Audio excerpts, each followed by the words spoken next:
Franco ha muerto. Quisiera, en mi último momento, unir los nombres de Dios y de España y abrazaros a todos para gritar juntos por última vez, en los umbrales de mi muerte: ¡arriba España! ¡Viva España! En nombre de las Cortes Españolas y del Consejo del Reino, manifestamos a la nación española que queda proclamado Rey de España don Juan Carlos de Borbón y Borbón, que reinará con el nombre de Juan Carlos I. Señores procuradores, desde la emoción en el recuerdo a Franco, ¡viva el rey! ¡Viva! ¡Viva España! ¡Viva!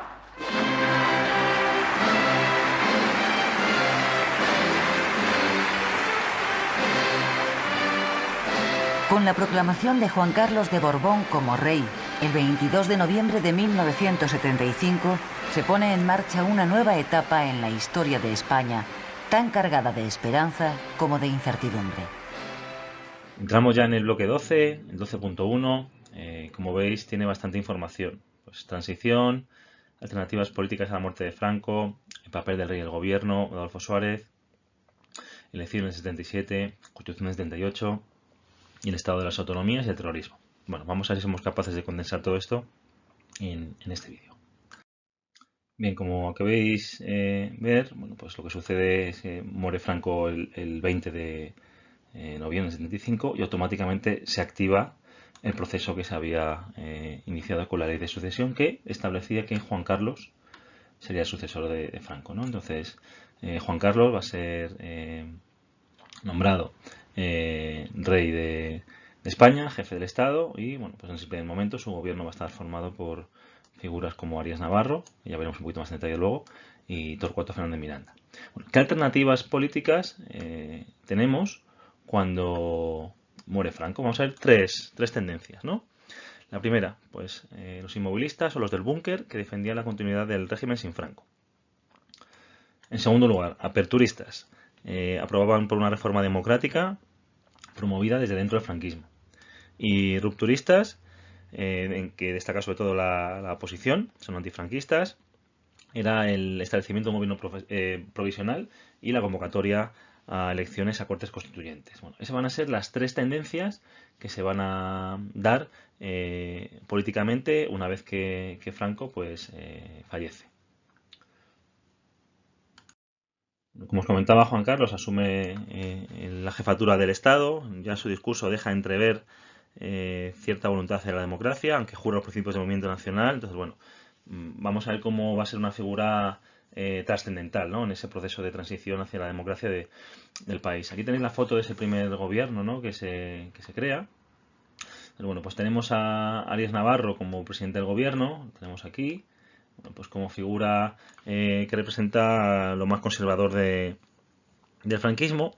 Va a haber más ministros, militares, gente reformista como Manuel Fraga, que lo tenemos aquí. Y luego también estará la figura de Torcuato Fernández Miranda como presidente de las Cortes y el Consejo del Reino. Arias Navarro, que estaba dentro de ese grupo del búnker, bueno, pues va a ser obligado a dimitir después de lo que se conoció como los sucesos de Vitoria en el 76, en el que, bueno, pues en unas huelgas y manifestaciones que hubo, bueno, pues la represión va a ser excesiva a juicio del rey, de la opinión pública, y eso va a provocar que dimita. Eso, pues lo que llevará es a la llegada a la jefatura, vamos, a la presidencia del gobierno, a Adolfo Suárez. Para empezar a ganar un mínimo espacio de actuación política, el rey necesita situar en los círculos de poder del Estado a alguien de su plena confianza. Ese hombre es Torcuato Fernández Miranda. Juro servir a España al rey.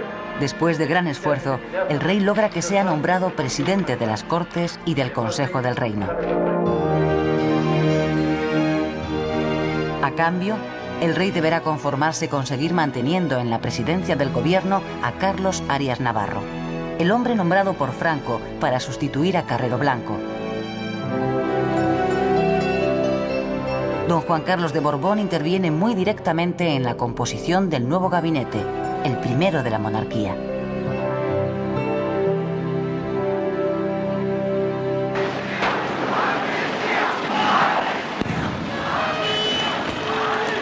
Con la restauración de la monarquía, la oposición de izquierdas incrementa su presión política en la calle para reclamar una ruptura total con el viejo régimen y un gobierno de concentración que convoque elecciones constituyentes. Los primeros meses de 1976 transcurren en medio de una oleada de manifestaciones y protestas en exigencia de una inmediata amnistía. 5 trabajadores muertos por disparos de la policía es el saldo de los enfrentamientos que se producen en Vitoria el 3 de marzo de 1976, después de 3 meses de huelgas. Las consecuencias políticas de los trágicos incidentes revierten sobre el gobierno presidido por Carlos Arias, a quien se acusa de ser incapaz de canalizar las aspiraciones ciudadanas de democracia y de libertad. El propio rey comparte esa opinión a propósito de su presidente del gobierno. En unas declaraciones realizadas a una revista estadounidense, don Juan Carlos describe a Carlos Arias como un desastre sin paliativos. Para entonces el rey tiene ya en mente el nombre del futuro presidente, Adolfo Suárez, ministro secretario general del movimiento del gobierno de Arias. El 5 de julio de 1976, Adolfo Suárez acude a la Zarzuela para jurar su cargo como nuevo presidente del gobierno. El rey ha podido por fin, después de obtener la dimisión de Arias, nombrar a un presidente elegido por él. Adolfo Suárez, tenemos aquí esta figura, bueno, pues a pesar de tener un perfil falangista, tenía una actitud muy reformista. Entonces, inicialmente él va a tratar de iniciar contactos con fuerzas políticas de la oposición, como Felipe González, Santiago Carrillo, comisiones obreras, y eso va a provocar la dimisión de su vicepresidente, que era el general de Santiago, dando la entrada en esa vicepresidenta a Gutiérrez Mellado, que tendrá un papel fundamental en la reforma del ejército. El 15 de diciembre de 76 se da un paso vital hacia la democracia con lo que se conoció como la Ley de Reforma Política, que aprueba un referéndum. Esto fue iniciado por Fernández Miranda y que establecía el bicameralismo, es decir, dos cámaras, el Congreso y el Senado, y el sufragio universal. Bien, ese camino hacia la cita electoral del 77, del 15 de junio, va a estar muy marcado por el terrorismo, que va a alterar toda la vida política y que puso en peligro esta transición, ¿no? El terrorismo va a ser también de extrema izquierda y de extrema derecha. De extrema derecha, pues destaca la matanza de los abogados laboralistas en Atocha, y de extrema izquierda, pues atentados de ETA y Grapo, pues secuestros de personalidades del aparato del Estado o parte de guardias civiles, etcétera. A pesar de todo esto, Adolfo Suárez con determinación va a seguir con paso firme hacia esa reforma, ¿no?, política que iba a llevar posteriormente a una constitución, pero no nos adelantemos. Entonces, bueno, el siguiente paso que va a dar como parte de esa transición es legalizar al Partido Comunista por decreto. Eso también va a provocar dimisiones dentro del estamento militar, destacando la del ministro de Marina Pita, que no estaba de acuerdo con esta medida. Finalmente, a pesar de todo este camino tortuoso, se van a celebrar las elecciones en 1977. Unas elecciones que va a dar triunfo por minoría a la UCD y lo que va a provocar es el restablecimiento de la democracia. La fuerza política más votada de la oposición pues será el PSOE. Como os comentaba, las elecciones las gana la UCD. Aquí os he puesto el gráfico. Como veis, tuvo 165 escaños. Y la segunda fuerza política, el PSOE. Luego hay una gran diferencia entre el resto. Pues el Partido Comunista es el siguiente. AP, que sería Alianza Popular, que es lo que sería el PPO. Y luego el resto de partidos con menos presencia, ¿no? ¿Cuáles van a ser las principales medidas que se toman, ¿no? Se van a ir dando pasos a la democracia. La primera, o una de ellas, vamos, se restituye la Generalitat con la figura de Josep Tarradellas y se inicia el régimen preautonómico vasco, ¿no?, para que puedan tener un estatuto de autonomía.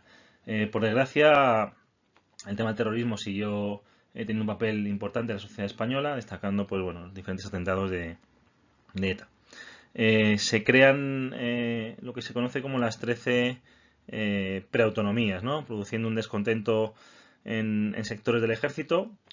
Se va a crear el Ministerio de Defensa con el objetivo de anular lo que serían los elementos de extrema derecha dentro de este estamento militar, pero a pesar de eso va a haber un intento de golpe de Estado, lo que se conoció como Operación Galaxia, porque se daba en una cafetería que tiene este nombre, y bueno, pues va a ser vamos a decir, un planeamiento, ¿no? Se va a planear ese golpe de Estado que no va a tener lugar, va a ser evitado antes, pero ya se está anticipando lo que sería el 23F, ¿vale?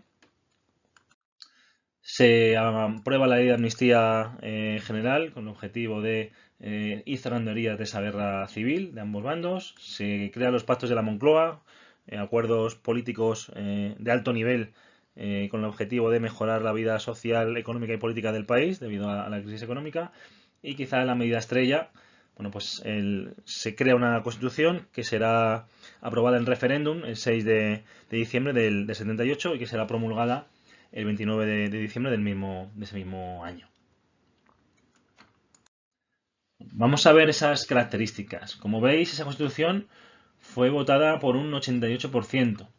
Solo un 7% tuvo en contra y luego un 3,57% en blanco. O sea, podemos decir que esta constitución, que es la que actualmente nos rige, pues tuvo un gran consenso. ¿Qué características? Bueno, pues define el Estado como un Estado social democrático de derecho y como una monarquía parlamentaria, en el que la corona tiene funciones representativas y el ejército queda sometido al poder civil. La división de poderes. En el legislativo hay 2 cámaras, el Congreso y el Senado, que son elegidos por sufragio universal, y el ejecutivo pues está en el gobierno. Y luego el judicial pues corresponde a los juzgados y tribunales, que están coordinados por el Tribunal Supremo y Constitucional. Se define a España como un Estado no confesional, no hay una religión oficial del Estado, ¿vale? Aunque sí que hay un acuerdo preferencial con la Iglesia Católica. Se abole la pena de muerte, se elimina como parte de los castigos a los presos. Se aboga por un conjunto de derechos y libertades de todos los ciudadanos, libertad de prensa, reunión, asociación, huelga, etc. Se aboga por la libertad de mercado para potenciar, vamos a decir, la economía del país. Se define el derecho a las autonomías de las regiones y nacionalidades que hay dentro del Estado español. Y por último se estipula la lengua oficial de todos los territorios, el castellano, además de las respectivas de las comunidades autónomas, ¿no? En este caso pues sería el euskera, el catalán y el gallego. Bien, una vez aprobada la Constitución en 78, se convocan nuevas elecciones en marzo de 79, que como veis van a volver a ser ganadas por la UCD, ¿vale? Otra vez misma estructura, UCD primer partido político y el PSOE la primera fuerza de oposición. Bueno, en este sentido se va a desarrollar estados autonomías, ¿no? Va a ser quizá la principal medida y para ello estará el Ministerio de Administración Territorial. Se van a diseñar 17 comunidades autónomas, que luego veremos en un mapa en la siguiente diapositiva, y vamos a ver cómo los diferentes estatutos de autonomía, que es esa ley, documento que da competencias a cada una de estas regiones, pues se van a desarrollar principalmente entre el 79 y el 83. Las 2 primeras pues fueron País Vasco y Cataluña en el 79, seguidas de Galicia, Asturias, Cantabria y Andalucía en el 81, y el resto se irán desarrollando entre el 82 y el 83. Las últimas son las ciudades autónomas de Ceuta y Melilla en el 95. Por último, destacar que para gestionar y organizar estos estatutos se van a promulgar lo que se conoció como la LOFCA, la Ley Orgánica de Financiación de Comunidades Autónomas en el 80 y la LOAPA, Ley Orgánica de Armonización del Proceso Autonómico en el 82. Bueno, pues os voy a dejar la siguiente diapositiva con un mapa comparando cómo eran las provincias durante la transición y cómo quedan después. Pues espero que os parezca interesante. Bien, aunque esto no está dentro del epígrafe, sí que os quería enseñar un poco cómo era el mapa, ¿no? El mapa de la transición y el mapa de la actualidad. Fijaros que se parece mucho, Galicia, Galicia, Asturias, Asturias, pero fijaros aquí los cambios que hay, ¿no? Castilla la Vieja, ¿vale? Pues fijaros cómo tenía dentro pues La Rioja y y Cantabria, ¿vale? Que se van a separar y serán comunidades autónomas independientes, ¿no? El resto más o menos es igual, Navarra es igual, Aragón es igual, Cataluña es igual, Valencia es igual, Baleares es igual. Y fijaros, Castilla la Nueva, pues le falta algo aquí, ¿no? Le falta aquí algo, ¿vale? Porque como veis, Murcia pues tenía incluida Albacete, que luego ya se separará y formará parte de Castilla-La Mancha. Bueno, pues hasta aquí llega el vídeo. Espero que os haya resultado de utilidad. Muchas gracias.